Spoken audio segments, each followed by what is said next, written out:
exposed vulnerabilities that billions of dollars of defense spending couldn't hide.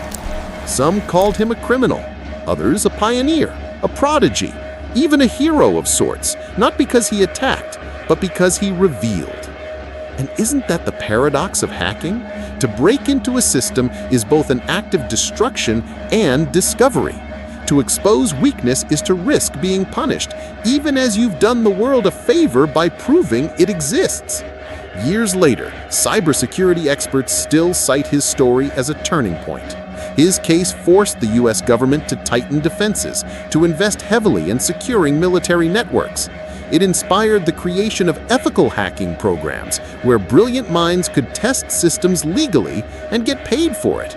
In other words, his crime reshaped the very field of digital security. But what about him, the boy who once outsmarted the Pentagon? He faded from the headlines. For a time, he gave interviews, reflecting on what he had done.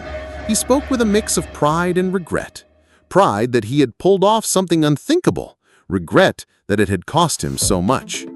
We don't often think of hackers as human beings. We think of shadows on a screen, anonymous avatars. But behind every keystroke is a person, driven by boredom, curiosity, greed, or desperation. And in this case, it was a lonely boy searching for meaning in a world that didn't seem to offer him much. The irony is he never considered himself dangerous. He never wanted to bring down governments or sell secrets. In his mind, he was just peeking behind the curtain. He didn't realize how fragile that curtain really was. And maybe that's the most important lesson of all.